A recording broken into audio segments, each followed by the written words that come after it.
ഈ നമ്മൾ ഈ ഫെസ്റ്റിവലിന് ഇപ്പോൾ കാരണം ഞങ്ങൾ ഈ അന്നവിടെ ഫെസ്റ്റിവലിൽ നിൽക്കുമ്പോഴത്തേക്ക് ഞങ്ങൾ കൂടുതലും നമ്മുടെ ഡയറക്ടേഴ്സ് വരെ നമ്മൾ അവർ ഒരുമിച്ച് കാണുമല്ലോ.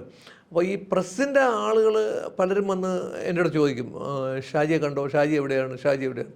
അപ്പോൾ അങ്ങനെ ചോദിക്കുന്നത് അത്രയും ഇൻട്രസ്റ്റ് ഈ ആളുടെ ഇടയിൽ, പത്രക്കാരുടെ ഇടയിൽ തന്നെ വളർത്തിയതാണ്. അവിടെ അന്ന് എനിക്ക് ഓർമ്മയുള്ള ടൈം ഔട്ട് എന്നുള്ള ഒരു മാഗസിൻ, അതായത് ആ ആഴ്ചയിൽ ലണ്ടനിൽ നടക്കുന്ന സാംസ്കാരിക കാര്യങ്ങളുടെ എല്ലാ വിവരങ്ങളും ചെറുതായിട്ടും വലുതായിട്ടും ഉള്ള കാര്യങ്ങൾ ഈ ടൈം ഔട്ട് എന്ന് പറയുന്ന മാഗസിനിൽ, വീക്ക്ലി മാഗസിനാണ്, വരാറുണ്ട്.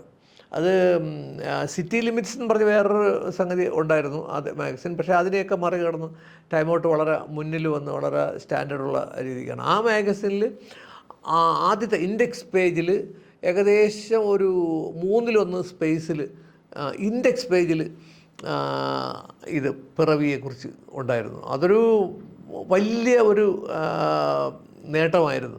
അപ്പോൾ പുള്ളിക്ക് ഷാജിൻ കരുണിന് തന്നെ അത് വളരെയധികം ഇഷ്ടപ്പെട്ട ഒരു സംഗതിയായിരുന്നു. അവിടെ നിൽക്കുമ്പോഴാണ് ആ ചാർലി ചാപ്ലിൻ അവാർഡ് എഡിൻബറ ഫെസ്റ്റിവലിൽ നിന്ന് കിട്ടുന്നത്.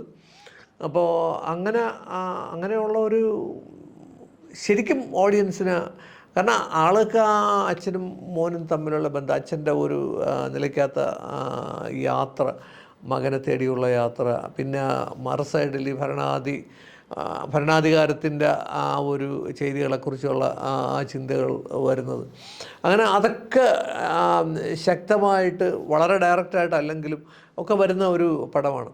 അത് ഭയങ്കര ടച്ചിങ് ഒരു ഫിലിമാണ്. അപ്പോൾ അത് ആ രീതിക്ക് തന്നെയാണ് അവിടെ ഓഡിയൻസിൻ്റെ ഇടയിൽ ഭയങ്കരമായിട്ട് ഉള്ള സ്വാധീനം ഉണ്ടാക്കിയ പടമാണ് പിറവി.